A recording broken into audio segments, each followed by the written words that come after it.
कलियुगातील स्त्रियांवरील शाप आणि शिवपार्वती संवादाची सविस्तर कथा। कथेची सुरुवात भगवान शिव आणि माता पार्वती यांच्या संवादाने होते।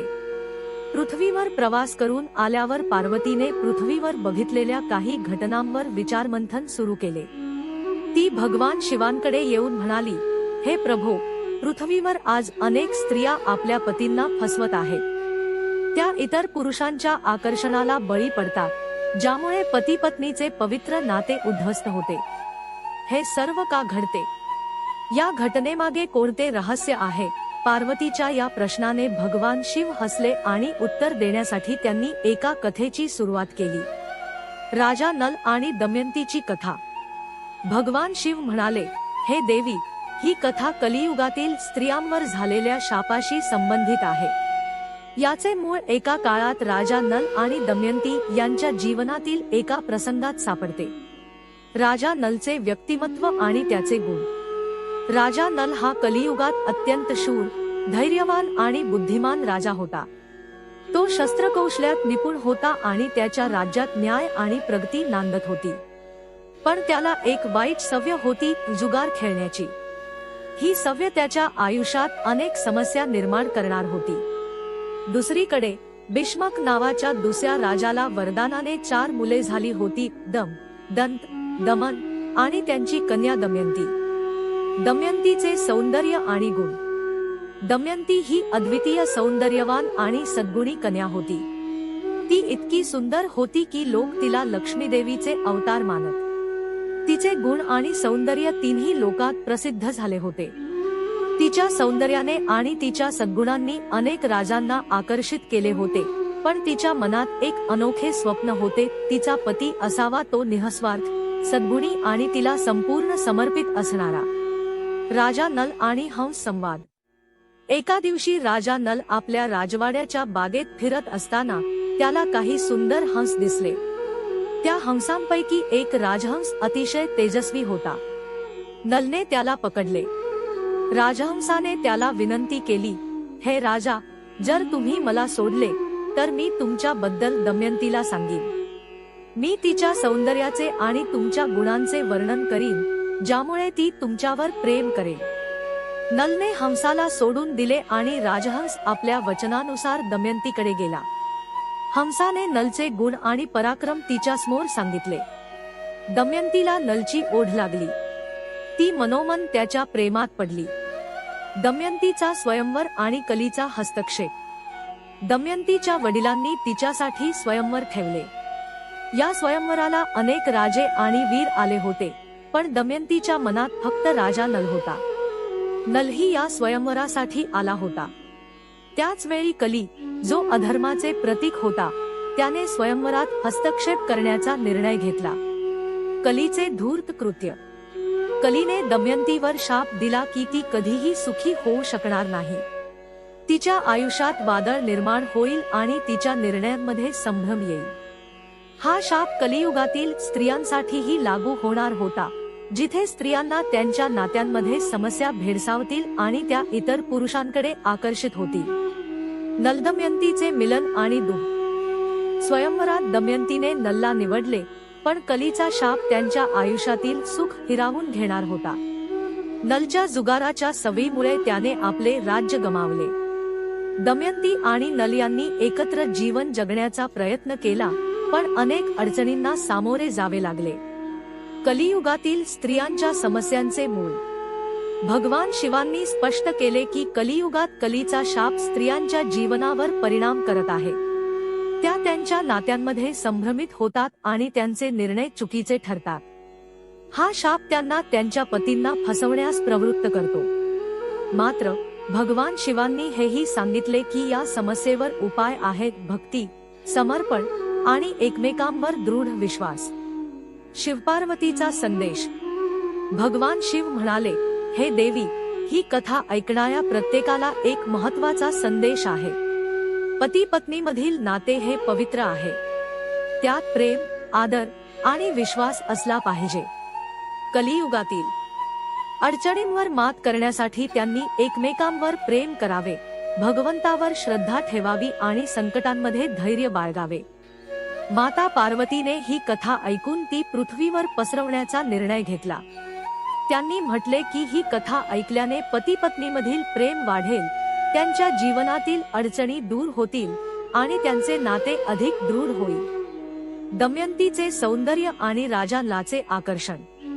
विदर्भ देशातील राजकुमारी दमयंती अप्रतिम सौंदर्याची खाण होती. तिचे रूप पाहणारा प्रत्येक जण मंत्रमुग्ध होत असे. तिच्या रूपाची ख्याती दूरवर पसरली होती. अशाच एका प्रसंगी सोनभद्र देशाचा राजा नल यानेही दमयंतीच्या सौंदर्याबद्दल ऐकले. राजा नल तरुण, देखणा, धीर गंभीर आणि गुणी राजा होता. त्याचा राज्याभिषेकही झाला होता आणि तो न्यायप्रिय आणि उदार राज्यकर्ता म्हणून प्रसिद्ध होता. दमयंतीबद्दल ऐकून नलाच्या मनात तिच्याबद्दल अपार आकर्षण निर्माण झाले. तो तिच्या रूपावर इतका भाळला की तिच्याशी लग्न करण्याचा निर्धार त्याने मनोमन केला. दुसरीकडे दमयंतीही आपल्या भावविश्वात स्वप्न रचत होती. नलाबद्दल जे काही ऐकले होते त्यावरून तिच्या मनातही त्याच्याबद्दल ओढ निर्माण झाली होती. राजहंसाचा संदेश आणि प्रेमाचा प्रारंभ. एके दिवशी राजा नलाने आपल्या राजहंसांना दमयंतीच्या महालाकडे पाठवले. हे हंस अत्यंत चतुर आणि मृदू स्वराने बोलणारे होते. त्यांनी दमयंतीला शोधून तिच्याशी संवाद साधला. हंसांनी दमयंतीला सांगितले की राजा नल हा केवळ सोनभद्र देशाचा राजा नाही, तर तो पुरुषांमध्ये सर्वोत्तम आहे. जसे तू स्त्रियांमध्ये सर्वात सुंदर आहेस, तसेच राजा नल सर्वश्रेष्ठ आहे. तुमची जोडी ही जगात सर्वात परिपूर्ण ठरेल. हंसांच्या या गोड शब्दांनी दमयंतीचा मनोभाव बदलला. तिच्या मनात नलाबद्दल प्रेम जागृत झाले. हंसांनी दमयंतीच्या हृदयात प्रेमाची ज्योत पेटवली आणि ती नलाला भेटण्यासाठी व्याकुळ होऊ लागली. तिने मनोमन ठरवले की ती केवळ नलालाच आपला जीवनसाथी बनवेल. मात्र ती नलाला प्रत्यक्ष कशी भेटणार हे तिच्या समजण्यापलीकडे होते. तिचे रूप सुकून जाऊ लागले आणि ती व्याकुळ दिसू लागली. स्वयंवराची तयारी. दमयंतीच्या वडिलांना राजा भीष्माला आपल्या मुलीच्या वयाचा विचार करून तिचा विवाह लावून द्यायचा होता. त्यांनी निर्णय घेतला की दमयंतीचा विवाह स्वयंवराच्या माध्यमातून करावा. स्वयंवराची तयारी विदर्भ देशात जोमाने सुरू झाली. राजा भीष्माने संपूर्ण देशभरातील राजांना आमंत्रित केले. दमयंतीच्या सौंदर्याची ख्याती आधीच पसरलेली असल्यामुळे अनेक राजे स्वयंवरासाठी विदर्भाकडे रवाना झाले. दुसरीकडे स्वयंवराची बातमी देवतांपर्यंतही पोहोचली. स्वर्गातील प्रमुख देवतांमध्ये इंद्र, अग्नी, कुबेर आणि यम हे या स्वयंवरासाठी मोठ्या उत्सुकतेने निघाले. त्यांनाही दमयंतीच्या सौंदर्यावर भाळून तिच्याशी विवाह करण्याची इच्छा होती. राजा नलाची अडचण. राजा नलालाही स्वयंवराचे आमंत्रण मिळाले. त्याने आपली तयारी केली आणि दमयंतीच्या स्वयंवरासाठी विदर्भाकडे प्रस्थान केले. प्रवासाच्या दरम्यान त्याचा मार्ग इंद्राने रोखला. देवराज इंद्राने नलाला सांगितले की तू खूप देखणा, बुद्धिमान आणि गुणी आहेस. आमच्यासाठी एक दूत बनून दमयंतीकडे जा आणि तिला सांग की देवतांमध्ये एकाला निवडून विवाह करावा. इंद्राचा प्रस्ताव ऐकून नलाला अडचणीत टाकले. राजा नलाने नम्रपणे उत्तर दिले, हे देवतांनो, मी तुमचा आदर करतो. मात्र जेव्हा माझाही उद्देश त्या स्वयंवरात जाण्याचा आहे, तेव्हा मी तुमचा दूत कसा बनू? मी तिला तुमच्यासाठी विवाहाचा प्रस्ताव कसा देऊ शकतो? स्वयंवराच्या दिवशीचा प्रसंग. स्वयंवराच्या दिवशी विदर्भाच्या राजवाड्यात भव्य सभा भरली. देशभरातून आलेले राजे आणि देवतांचा लांबच लांब ताफा दमयंतीसमोर उभा राहिला. दमयंती हळूहळू मंचावर आली आणि प्रत्येक राजाकडे आणि देवाकडे पाहून विचार करू लागली. राजा नल, जो देखणा आणि तेजस्वी दिसत होता, त्याच्यावर तिची नजर खेळली. मात्र तिने सगळ्यांना वंदन केले आणि स्पष्ट शब्दांत आपले प्रेम व्यक्त केले. ती म्हणाली, माझ्या मनाने आधीच राजा नलाला निवडले आहे. त्याशिवाय मी कोणालाही स्वीकारू शकत नाही. देवतांनी तिच्या निवडीवर हरकत घेतली, कारण त्यांनी स्वतःच्या विवाहासाठी येथे येण्याचा निर्णय घेतला होता. परंतु दमयंती आपल्या निर्णयावर ठाम राहिली. तिच्या ठामपणाने तिच्या प्रेमाची गर्दता आणि निष्ठा अधोरेखित केली। दमयंतीची प्रतिज्ञा। देवता दमयंतीला वारंवार समजावत होत्या की त्यांच्याशी विवाह केल्यास ती धन्य होईल। मात्र दमयंती म्हणाली, माझे हृदय फक्त लालाच स्वीकारते, मी फक्त त्यालाच माझा पती मानते। जर माझ्या इच्छेचा आदर केला गेला नाही तर मी विषप्राशन करून माझे जीवन संपवेन। दमयंतीच्या या शब्दांनी देवतांना तिच्या प्रेमाची आणि निष्ठेची जाणीव झाली। देवता तिच्या ठामपणापुढे नतमस्तक झाल्या। राजा नल आणि दमयंतीचा मिलाप। दमयंतीने स्वभावाने, रूपाने आणि बुद्धीने सर्वोत्कृष्ट असलेल्या लाला निवडले। त्यांच्या जोडीला सर्वांनी स्वीकारले। दमयंतीने लाशी लग्न करण्याचा निर्णय घेतला आणि विधिवत त्यांचा विवाह संपन्न झाला। नल आणि दमयंतीची प्रेमकथा आजही एक आदर्श मानली जाते। त्यांच्या ठाम निष्ठेने, प्रेमाने आणि धैर्याने त्यांचे नाते अधिक गर्द झाले। देवतांनाही त्यांच्या प्रेमाची महत्ता पटली आणि त्यांनी त्यांच्या सुखी संसारासाठी आशीर्वाद दिला। नल दमयंती स्वयंवराची तयारी। दमयंतीने लाला संदेश दिला की तो स्वयंवरात इतर राजांसोबत यावा आणि ती त्याच्या गळ्यात वरमाला घालेल। या विचाराने नल आनंदित झाला। मात्र हा संदेश देवांपर्यंत पोहोचला तेव्हा त्यांनी एक नवा निर्णय घेतला। देवतांना दमयंतीवरील लाच्या प्रेमाची कल्पना होती, पण त्यांना लाला आव्हान देण्याची इच्छा होती। त्यांनी लाच्या रूपाचे हुबेहूब अनुकरण केले आणि स्वयंवरात सामील होण्याचा निर्णय घेतला। यामुळे स्वयंवर अधिकच नाट्यमय होणार होते। स्वयंवरातील नाट्यमय घटना। स्वयंवराचा दिवस उगवला। सर्व राजे आणि देवता आपल्या जागी बसले। सभागृह राजांच्या आणि योद्ध्यांच्या वैभवाने भरले होते। दमयंती आपल्या सख्यांसह सभागृहात आली।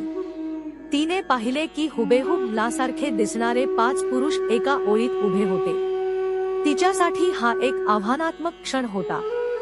या 5 माझा नल कोण, असा प्रश्न तिच्या मनात घोळत होता। दमयंतीने त्या संकटाचा सामना करण्यासाठी देवांची स्तुती सुरू केली। हे देवांनो, हंसांच्या मुखातून मी लाचे वर्णन ऐकले आणि त्याला माझा पती मानले। कृपा करून तुमच्या रूपात या, म्हणजे मी माझ्या लाला ओळखू शकेन, असे ती देवांशी म्हणाली। दमयंतीच्या प्रार्थनेने देव प्रसन्न झाले। त्यांनी आपली रूपे उघड केली आणि लाला त्याच्या रूपात उभे केले।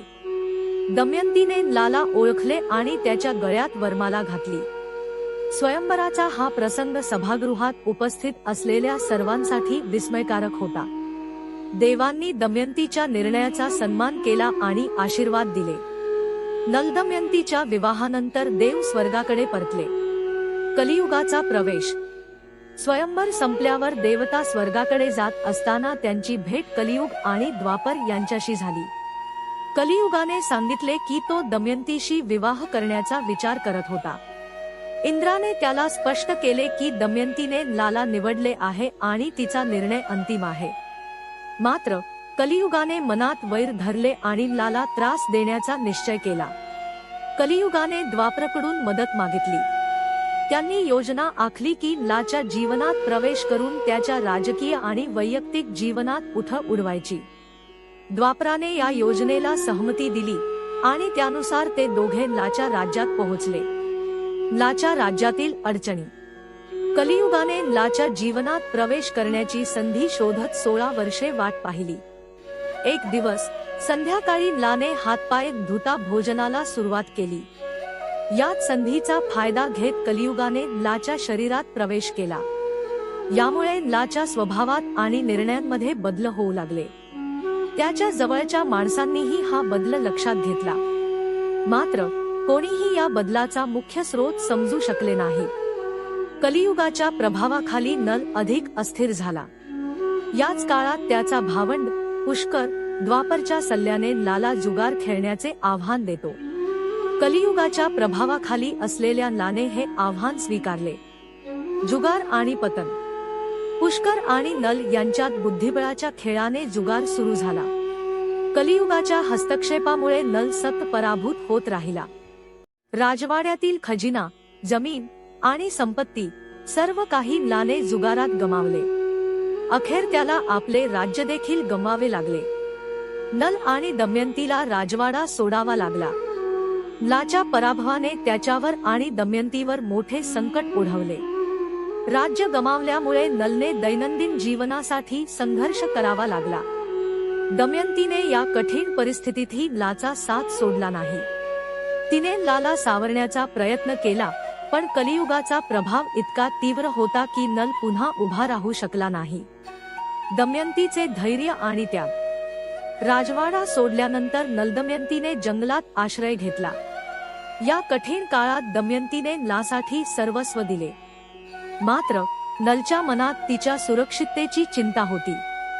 एके रात्री लाने दमयंतीला सोडून जाण्याचा निर्णय घेतला. तो स्वतःच्या समस्यांमुळे त्रस्त होता आणि तिच्यासाठी संकटाचे कारण बनत असल्याचे त्याला वाटले. दमयंतीने लाच्या या निर्णयाला विरोध केला नाही. तिने लाच्या निर्णयाचा सन्मान केला, परंतु त्याला शोधण्यासाठी आणि त्याच्यासोबत राहण्यासाठी मनोमन प्रतिज्ञा केली.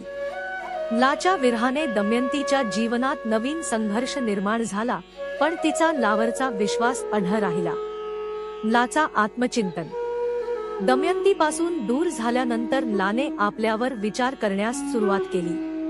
कलियुगाच्या प्रभावामुळे आपण कसे पराभूत झालो याचा त्याला पश्चात्ताप झाला. जंगलात भटकताना त्याला अनेक अनुभव आले, ज्यामुळे त्याने आपल्यातील त्रुटी ओळखल्या. लाने ठरवले की तो पुन्हा उभा राहील आणि आपल्या चुकांची दुरुस्ती करील. दमयंतीची शोधयात्रा. दमयंतीने लाला शोधण्यासाठी अनेक प्रदेश पायाखाली घातले. तिने आपल्या धैर्याने आणि समजुतीने लोकांकडून माहिती मिळवली. तिच्या प्रामाणिक प्रयत्नांमुळे तिला लाचा ठावठिकाणा समजला. अखेरीस तिच्या आणि लाच्या भेटीने त्यांच्या आयुष्यातील संकटांचा शेवट झाला. त्यांनी परत मिळालेल्या राज्यात एकत्र आनंदाने जीवन व्यतीत केले. कलियुगाचा पराभव. नलदमयंतीच्या संघर्षातून एक महत्त्वाचा संदेश समोर येतो. सत्य, धैर्य आणि निष्ठेच्या जोरावर कितीही मोठ्या संकटावर मात करता येते. कलियुगाचा प्रभाव जरी लाला कमजोर बनवू शकला, तरी त्याचा आत्मा हरला नाही. दमयंतीच्या प्रेमाने आणि लाच्या आत्मचिंतनाने त्याला पुन्हा उभे राहायला मदत झाली. कलियुगाचा लाच्या जीवनावर प्रभाव. राजा नल हा निषध देशाचा राजा त्याच्या शौर्य, प्रजाप्रेम आणि नीतिमत्तेसाठी प्रसिद्ध होता. परंतु कलियुगाच्या प्रभावाने त्याचे संपूर्ण आयुष्य बदलले.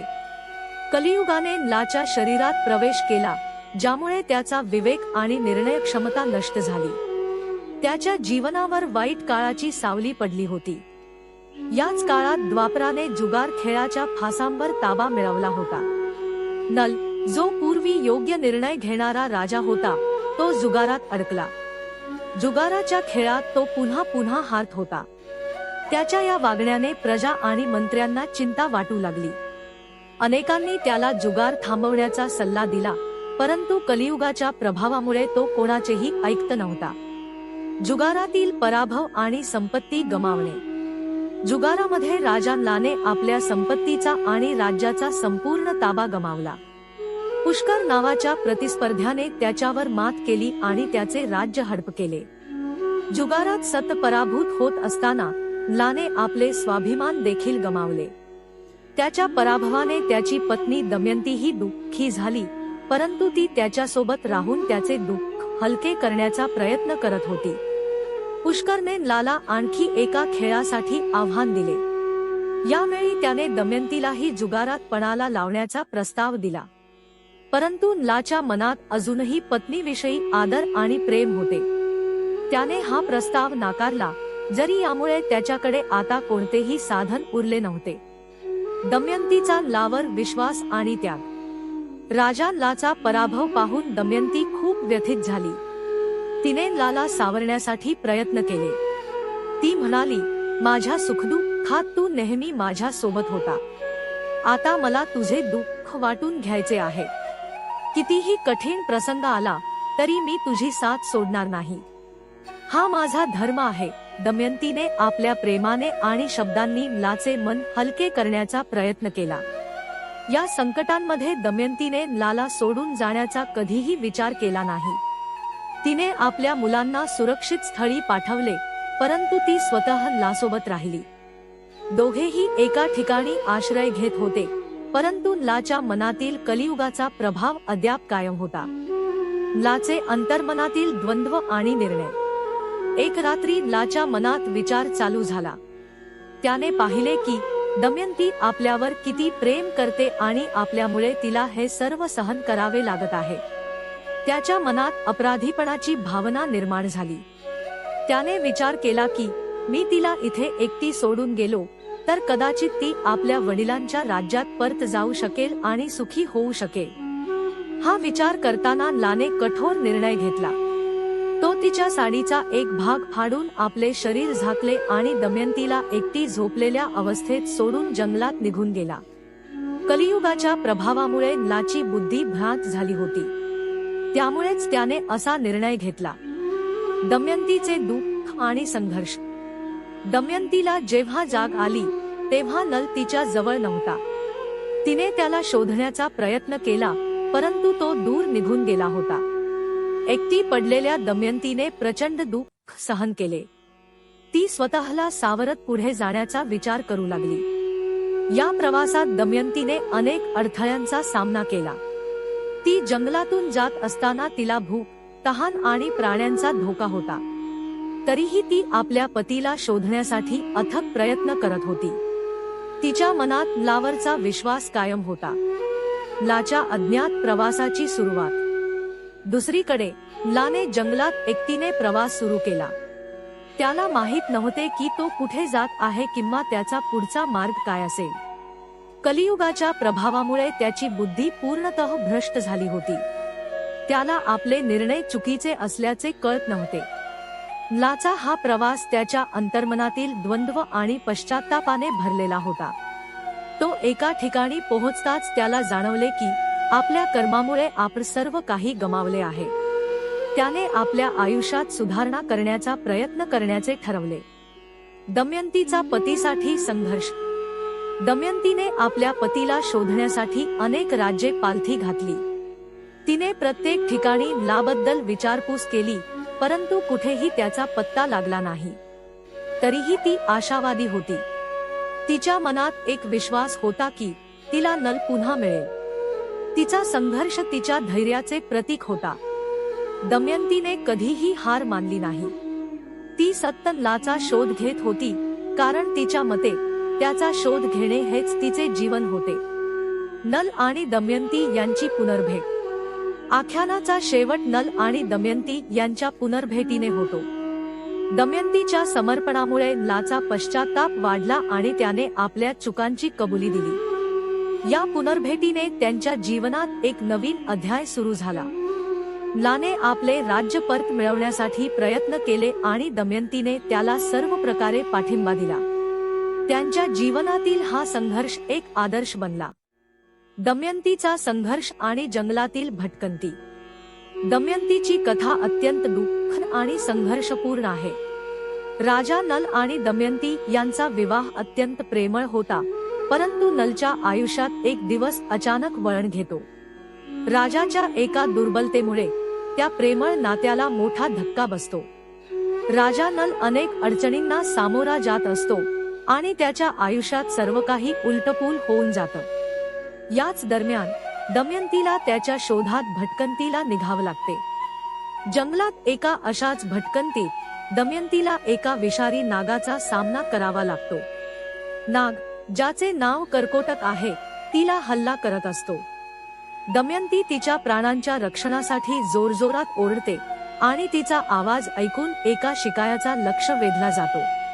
शिकारी तिला मदतीसाठी धावत येतो आणि नागावर बाणांनी हल्ला करतो. दमयंतीला वाचवण्यासाठी शिकाऱ्याने तिला जंगलात सुरक्षित ठिकाणी नेले. शिकारी दमयंतीला विचारतो, तुम्ही कोण आहात आणि तुम्ही जंगलात एकटी का भटकत आहात?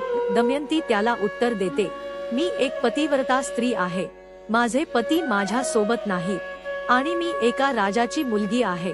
या उत्तराने शिकारी तिच्या दुःखाला समजून घेतो. त्याच दरम्यान शिकारी तिच्या सौंदर्याने आणि गोड बोलण्याने प्रभावित होतो. दमयंतीच्या सौंदर्याच्या आणि व्यक्तिमत्वाच्या गोडीच्या जादूने शिकारी तिच्या प्रेमात पडतो. राजमाता आणि दमयंतीचा संवाद. दमयंतीच्या दुःखाची कळकळीची अनुभूती त्याच्या जीवनात अनेक वळण घेत असताना एका राजवाड्यात तिचे स्वागत केले जाते. त्याच्या प्रवासाच्या दरम्यान काही लोक तिला वेडे समजून तिच्या दुःखाची समजून घेत नाहीत. राजमाता जेव्हा तिच्या कणखर वागण्याचा आणि सुंदरतेचा विचार करते तेव्हा ती तिला आपल्या कक्षेत बोलावते. राजमाता दमयंतीला विचारते, तुम्ही एकटी का भटकत आहात? तुमचं आयुष्य इतकं गोंधळलेलं कसं झालं? दमयंती उत्तर देते, मी एका राजाची मुलगी आहे आणि मी पतिव्रता स्त्री आहे. माझ्या पतीची अचानक दुरावस्था झाली आहे, त्यामुळे मी भटकंती करत आहे. राजमाता तिच्या गोष्टी ऐकून तिला राजवाड्यात राहण्याची ऑफर देते, परंतु दमयंती 3 अटी घालते. ती कुणाचे उष्टे अन्न खाणार नाही, कधीही पायधुणे धारण करणार नाही आणि इतर पुरुषांशी काहीही संबंध ठेवणार नाही. राजमाता तिच्या अटी स्वीकारते आणि दमयंतीला संरक्षण देण्याचे ठरवते. राजा नलाची जंगलातील कथा आणि नागराज कर्कोटकाची भेट. राजा नल दुसऱ्या बाजूला जंगलात भटकत असतो. त्याच्या आयुष्यात येणारे संकट आणि त्याच्या दुःखाची कथा तो जंगलात एकट्याने फिरत असताना पुढे येते. पावसाच्या जोरात वीज पडते आणि जंगलात आग लागते. त्याच दरम्यान तो एक आवाज ऐकतो जो त्याला दिशेने वळवतो. राजा नल त्या आवाजाच्या दिशेने जातो आणि त्याला एका विशाल नागाचा सामना करावा लागतो. नागाचे नाव कर्कोटक आहे. कर्कोटक सांगतो की त्याला एका शापामुळे एका विशिष्ट ठिकाणी अडकले आहे आणि तो शाप त्याच्या आयुष्यात सापडला आहे. राजा नल आणि कर्कोटक यांचा संवाद खूप महत्त्वाचा ठरतो. कर्कोटक सांगतो, राजा, तू मला जंगलाच्या बाहेर नेल्यास मी मुक्त होईन आणि तुझी आयुष्याची दिशा सुधारेल. राजा नल त्याला विश्वास ठेवतो आणि त्याला जंगलाच्या बाहेर घेऊन जातो. कर्कोटक नलाचे आभार मानतो आणि त्याला सांगतो की माझ्या शापामुळे तुझ्या शरीरात एक विशेष सामर्थ्य येईल. या सामर्थ्यामुळे तुला कोणत्याही शत्रूची भीती राहणार नाही. नागराज कर्कोटकाचा आशीर्वाद आणि राजाचे रूपांतर. राजा नल आणि नागराज कर्कोटक यांची भेट एक महत्त्वाची घटना ठरते. कर्कोटकाच्या आशीर्वादाने नलाच्या शरीरात एक नवा सामर्थ्य निर्माण होतो. त्याच्या जीवनातील भटकंती, दुःख आणि असंख्य संकटांना तोंड देत असतानाही त्याला आता एक नवा दृष्टिकोन प्राप्त होतो. नागराज कर्कोटक त्याला सांगतो, राजा, आता तुझ्या शरीरावर कोणत्याही प्रकारचा शाप आणि शत्रूचा प्रभाव नाही. तुझ्या रूपांतरामुळे तू या जगात एक अनोखी शक्ती मिळवली आहेस. यावर राजा नल चकित होतो आणि त्याला समजते की कर्कोटकाच्या आशीर्वादामुळे तो आताच्या संकटातून मुक्त होईल. त्याच्या शरीरावर असलेल्या विषामुळे आता तो शक्तिशाली बनतो. दमयंती आणि राजा नलाचा पुनर्मिलन. सर्व संकटांना तोंड देऊन राजा नल आणि दमयंती यांचा पुनर्मिलन होतो. दोघं पुन्हा एकत्र येतात आणि जीवनातील दुःख विसरून एकत्र राहतात. त्यांनी एकमेकांच्या आशीर्वादाने आणि प्रेमाने आपल्या आयुष्याला नवा प्रारंभ दिला आहे. राजा नल आणि दमयंती यांच्या पराक्रमाच्या आणि बलिदानाच्या कथेचा संदेश आपल्याला संकटांचा सामना कसा करावा आणि कशाप्रकारे प्रेम आणि विश्वास जीवनात बदल घडवू शकतात हे सांगतो. या कथेच्या माध्यमातून एक गोड संदेश दिला जातो की जीवनात अडचणी येतातच, परंतु प्रेम, विश्वास आणि धैर्य यांच्या मदतीने त्यावर विजय मिळवता येतो. राजा नल आणि बाहुक. युद्धाची तयारी आणि शहाणपण. राजा नल हे एका महान शाही कुटुंबाचे वारस होते, ज्याने आपल्या साम्राज्याचा विस्तार करण्यासाठी असंख्य शौर्य गाजवले होते. त्याला युद्ध कलेतील अद्वितीय कर्तृत्वाची ख्याती होती. त्याच्या यशस्वी विजयांचा किंवा त्याच्या युद्धातील युक्त्यांचा समावेश असलेल्या कथांनी त्याला एक शक्तिशाली राजा म्हणून ओळखले जात होते. त्यानंतर बाहुक नावाचा एक पुरुष त्याच्या दरबारात आला, जो अत्यंत शहाण्या आणि युद्ध कलेत निपुण होता. बाहुकची योद्धा म्हणून महान अशी ख्याती होती आणि त्याच्या कलेने राजा नलाला आपल्या सामर्थ्याच्या विश्वासावर प्रश्न निर्माण केला. बाहुकने राजा नलाला काही महत्त्वपूर्ण युद्ध कलेच्या युक्त्या शिकवायला सुरुवात केली. तो राजा नलाला घोडेस्वारी, युद्धातील धोरण आणि शत्रूला पराभूत करण्याच्या नवीन तंत्रांचा अभ्यास शिकवतो. राजा नल आणि बाहुक यामध्ये मित्रत्व वाढत जाते. बाहुक त्याला शिकवतो की युद्ध फक्त शारीरिक सामर्थ्यावर अवलंबून नाही, तर त्यात मनाची ताजगी, धैर्य आणि युद्धाचा खरा हेतू असावा लागतो. बाहुकच्या शहाणपणामुळे राजा नल जास्त चांगला योद्धा होतो. पण बाहुक त्याला जुगार कसा खेळावा हे देखील शिकवतो. जुगाराच्या खेळामुळे राजा नलाच्या मनोवृत्तीवर मोठा प्रभाव पडतो. जुगार आणि राजाची मानसिक अवस्था. राजा नल बाहुकच्या शिकवणीनुसार जुगार खेळतो आणि त्याच्या हातात हिशोब आणि बुद्धीचा कौशल्य पाहून त्याला जास्तीची विजय मिळवता येतात. जुगाराच्या खेळामध्ये त्याला यश मिळवले, पण हळूहळू त्याची मानसिकता बदलू लागली. जुगाराच्या व्यसनाने त्याच्या जीवनात तणाव निर्माण झाला. तो आपले शाही कर्तव्य विसरून जुगाराच्या खळबळीमध्ये जास्त गुंतत गेला. नंतर राजा नलच्या जीवनातील एक अत्यंत कठीण प्रसंग येतो. विदर्भ देशाचे राजा भीष्म त्याला एक अत्यंत चिंताजनक संदेश पाठवतो, ज्यामध्ये त्याच्या मुली दमयंतीच्या शाही सिंहासनावरून गमावलेल्या आणि जंगलात गेलेल्या असण्याची बातमी आहे. राजा भीष्म याचा संदेश प्राप्त झाल्यावर त्याच्या शंकेच्या गडबडीतून राजाने योग्य निर्णय घेतला. दमयंतीचा शोध, सुदेवचा प्रयत्न. राजा नल आणि दमयंतीच्या दुःखाची बातमी राजा भीष्म याला मिळाल्यानंतर त्याने ब्राह्मण सुदेवला पाठवून दमयंतीचा शोध घ्यायचं ठरवलं. सुदेव ब्राह्मणाने आपल्या गंतव्यस्थानासाठी तयारी केली. त्याने दमयंतीला शोधण्यासाठी राजवाड्यात जाऊन तिच्या जीवनाच्या वर्णांचा मागोवा घेतला. सुदेव दमयंतीला भेटतो आणि तिला तिच्या वडिलांच्या मित्राच्या म्हणून मदतीसाठी मागितलेले सांगतो. दमयंतीला हा संदेश ऐकून ती आपल्या वडिलांच्या मागे जाऊन तो शोध घेण्याचा निर्णय घेते. दमयंतीच्या हृदयात एक शोक व त्याच वेळी आशा देखील होती. तिच्या मनाच्या गोंधळात तिने सुदेवला तिच्या गोष्टी सांगायला सुरुवात केली. रडणारी दमयंती, शोक आणि आशा. दमयंतीने आपल्या रडत्या चेहऱ्यावरून सुदेवला सांगितले की तिच्या पतीने लाजेपोटी तिला सोडून दिलं आहे. तिला वाटले की राजा नल अजून तिच्या भेटीला येणार नाही, कारण त्याला लाज वाटते. दमयंतीचे हृदय तुटले होते, पण त्याने तिच्या मनात आशेचा दीप तरी लावला होता. पण दमयंतीच्या रडण्याने सुनंदा घाबरली. ती घाबरून राजमातेला बोलावते आणि सुदेवला त्या वेळी राजमातेसमोर आणते. राजमाता दमयंतीच्या मावशी होती, हेच या प्रसंगाने उघड झाले. ही एक लपलेली गोष्ट होती जी दमयंतीने कधीही तिच्या मावशीला सांगितली नव्हती. बाहुक आणि ब्राह्मण, दुःख आणि संघर्ष. त्याच वेळी बाहुक नामक एक व्यक्ती सुदेवच्या मार्गावर समोर आले. बाहुक हा अत्यंत दुःखी आणि रागीट व्यक्ती होता. त्याच्या शरीरावर शारीरिक कमकुवतता होती आणि त्याच्या भावनांमध्ये देखील एक गोंधळ होता. बाहुकने सुदेवला सांगितले की उच्चवर्णीय स्त्रियांचे पती त्यांना सोडून जातात, तरी देखील ते कुटुंबाचे रक्षण करतात. बाहुकची हताशता आणि त्याच्या भावनांची गोंधळ घेऊन सुदेव आणि दमयंती यांना या व्यक्तीने थोडा जास्त विचार करण्यास प्रवृत्त केले. बाहुकच्या दुःखात एक गमावलेला आत्मविश्वास आणि असमर्थता होती, जो त्याच्या जीवनाच्या कटू अनुभवातून जन्माला आला होता.